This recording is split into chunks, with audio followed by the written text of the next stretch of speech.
What is going on, everyone? Welcome back to the Full 90. It is time for Week 6 Premier League predictions. If you didn't see my last Champions League predictions video, you will not know that I launched worldwide access to exclusive members, tips, and accumulators. I now have a Patreon page. You can click the link in the description, join all these people on screen, and I will shout you out and put this photo with your added name in every single video as one way of saying thank you for supporting the channel and getting involved with the Patreon and exclusive tips. We, of course, before the Patreon was launched, still posted tips and stuff for the YouTube members. There are some new ones that I want to shout out as well. You can still do that if you prefer. We had the bet of the day, one that if there's a bet that I think is slightly higher odds than it should be, I just highlight that. And we had that with Southampton, Leicester. Both teams scored every single 5 goals. It was 4-1. The Premier League double, saved by Tottenham's late heroics. And then the first Patreon post, the Champions League winners treble. There's Europa League and stuff going on soon, but I haven't discovered how that's turned out yet. So as well as the patrons that you saw on screen, shout out also to the new members on the channel: Regulon, Wafudi Masala, Fadi Saber, Marcus Oliveira, and Schubert. Shout out to all of you. So make sure you get involved using the link in the description,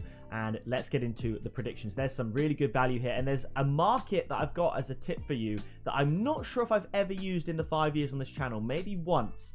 So it's going to be good. Kicking it off, we have Crystal Palace up against Fulham, and I think Crystal Palace are going to win this game. You can have a look at the Crystal Palace to win market at these odds here, but for my tip, I've actually gone for both teams to score at 1.9. Very similar odds. If you're feeling brave, you could go for Crystal Palace to win and both teams to score, but I think Palace are a better team than Fulham at Selhurst Park. I mean, you look, Palace there, they're in 9th, Fulham right behind them in 10th. It should be a close game, and that's why, for my tip, I've edged towards both teams to score rather than an outright winner, because, well, as you can see, it's very similar starts for Palace and Fulham in terms of results. So things you love to see for both clubs, to be honest. And yeah, I do think Palace are just going to shade this one at home. After this, Luton Town up against Wolves. Wolves are going to win. I'm going to go for a 1-0 win. I was very close. I originally put my tip as Wolves to win at this 2.25, 2.26 value here.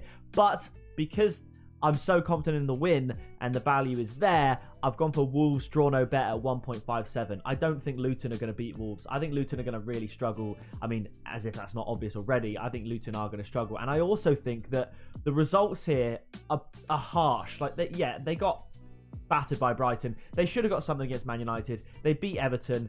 They lost to Crystal Palace. It was unfortunate. And they played okay against Liverpool. Liverpool just kind of turned up and did what Liverpool do. So I think Wolves have underperformed based on their capabilities and their output, whereas Luton, I feel like, have kind of got what they've deserved. So although they're very similar in terms of table placement and points, I think Wolves are much the better team, and these odds are kind of crazy to me. So I think Wolves draw no bet. Wolves to win if you're feeling brave.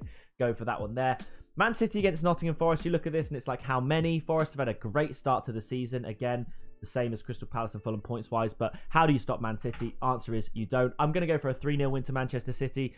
I actually found, I feel, what could be some decent value. I know it could end 3-1. That's the only way I see this not happening, but my tip is going to be Man City -2 handicap at 2.1. Man City to win by 3 or more goals. So, you know, it could be 4-1, something like that. Like I said, the only way I see this not happening is if it ends either 3-1 or 2-0. Because Man City will be happy with a 2-0. They'll be happy with a 1-0. They'll be happy with a win, to be honest. But I do just think City, if they score in the first half, this is very likely. And Man City -2 at above evens against Nottingham Forest, I think that's fair play. It could be 4-1, but Man City to win -2 handicap. After this, Brentford up against Everton. 2-0 to Brentford. Brentford to win, 1.83. There's not much more that can be said about that. Everton are not good, and I think Brentford are going to take all 3 points at home. Obviously, Brentford losing their first game of the season against Newcastle 1-0, but Brentford should be able to win this game, and I quite like these odds. They're an attractive proposition for me. After this, it's Burnley up against Manchester United. Man United just coming off the loss of a 4-3 game against Bayern Munich. They played quite well in the first 20 minutes. I think Bayern Munich were just a bit off. And I mean, what does that say when they scored 4 goals when they weren't on form? But at the end, I do think 4-3 kind of flattered Man United. I would say 4-2 is probably a fair reflection of the game, and Bayern Munich didn't even play well. So I think Man United are going to bounce back here, but my God, it's going to be difficult. I think this is going to be a late winner. I think this is going to be really close. I think Burnley score 2-1 to Manchester United. I'm so confident that Man United will concede. I've gone for Man United to win and both teams to score as my tip.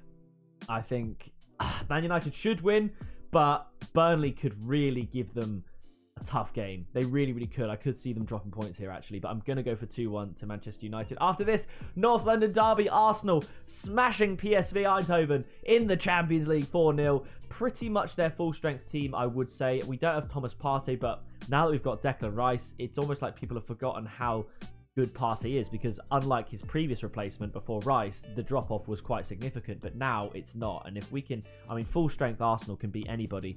However, Tottenham are cooking a little bit. They've had rest. They haven't had European football. So even though as good as Arsenal are, this is probably the worst time to play Tottenham. The only thing that'd be worse is going to Tottenham Stadium right now, because Tottenham are in a great run of form. Their confidence is high, but so is Arsenal's. So I am going to go for an Arsenal win. I'm going to go 2-1, but this is Tottenham's best chance to beat Arsenal at the Emirates with them being as strong as they are, with Arsenal being as strong as they are.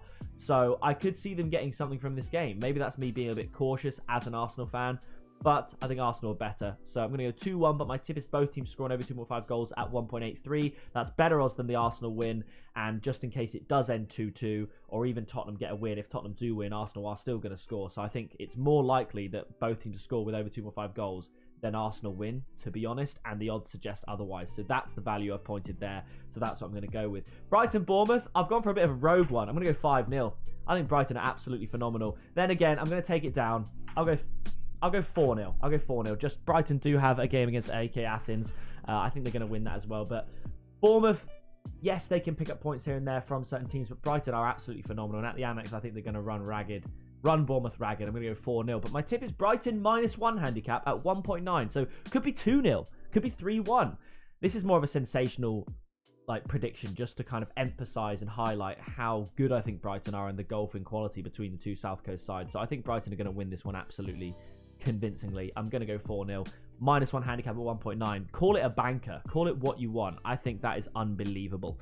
After this, Chelsea up against Aston Villa. What a point for Chelsea this is going to be, let me tell you. I was so close to saying 2-1 to Aston Villa, but then Aston Villa are also in European action. Chelsea are not. That's the only reason. I don't care about home and away. I don't care about any of that. Chelsea have a long list of injuries, of course, but the only reason I think Aston Villa, they'll have a little bit more tiredness in the legs, perhaps. So I'm going to give Chelsea a very, very good point here against Aston Villa. I'm going to go 1-1, and my tip is both teams to score at 1.61. Surely Villa don't beat them 1-0, right? It could happen. It could happen, but there's no way Chelsea keep Villa out for 90 minutes. I just don't see it, unless it ends 0-0, which could also happen. So I'm going to go 1-1. Both teams scores my tip. 1.61. After this, it's Liverpool up against West Ham. Both teams in European action. West Ham, I think, are going to absolutely run riot in that fixture. I'm talking win by 3 or more goals. I think Liverpool shouldn't have too much of an issue. Even though Lask are a good team, they shouldn't have an issue. I'm going to go 2-1 at Anfield. But here's my tip. The market is the late goal market. And I know for a fact it's on Bet365 at the very least. But you can select a goal to be scored after 81 minutes 59. So from 82 minutes onwards, that's what's deemed as a late goal in this fixture. And I predict that they're basically, if you include stoppage time, a goal in the last 10-15 minutes. And the odds are 1.83. So they're saying it's about 50-50 as to whether or not a goal will happen. And I could very much see West Ham scoring first, Liverpool having to come from behind and scoring a late goal. I'm pretty sure Liverpool did that against Wolves, actually. They must have scored a pretty late goal at the very least. And I think it's going to happen again. I think a late goal at Anfield sees Liverpool take the win. You could go Liverpool and both teams to score, but I think this type of fixture where West Ham are a good team and I think will give Liverpool a game really lends itself well to an open final 10 minutes. And I think I could see a goal happening there, 1.83. I'll be absolutely gassed if we can snipe that tip and pull that one out of the bag. After this, Sheffield United up against Newcastle. I'm going to go for a 2-0 Newcastle win. Newcastle, honestly, outplayed by AC Milan, but what an amazing point for them to get. Yeah, AC Milan absolutely battered them, but it is what it is. Brilliant point to take back to St. James's Park when they play AC Milan again, and of course all the other incredible teams in that Champions League group. But they're good enough to beat Sheffield United. I think they will. I'm going to go 2-0. And my tip simply is Newcastle to win at 1.45. I was thinking Newcastle to win in under 3.5 goals. Probably knocks it up to about 1.92, but you never know. Newcastle could just go and win 4-0. I'm not certain. It could be Sheffield United could score. Could be crazy. So I'd stay away from this game, honestly. Just watch it and enjoy what will be probably a decent Newcastle performance. So to sum up, here are my predictions. I've only predicted the one draw, and that is Chelsea-Aston Villa. If I had to predict where another draw may come from, I could see it between Palace and Fulham, definitely. I could see it between Burnley and Man United. And I could see it between Arsenal and Tottenham. Those are my sort of draw candidates. And Chelsea, Aston Villa, that's my draw in there. I think City win comfortably. I think Liverpool keep the pressure on. I'm hoping Arsenal do the same. And all in all, it's going to shape up to be a fantastic season, isn't it? Obviously, I feel like it's going to be an international break before anything else because they just seem to keep happening. But either way, it is what it is. That is going to do it for this video. If you want to get involved, no matter where you are in the world, you can check out the Patreon page and join all the patrons that I put on the screen earlier and get your name added to that in each and every video going forward. Make sure you drop a like. Thank you to all the new subscribers who joined from the Champions League video. We gained about 150 in a couple of days, which is awesome. So the road to 25,000 subscribers before the end of the year continues. So subscribe down below and I will see you in the next video very soon.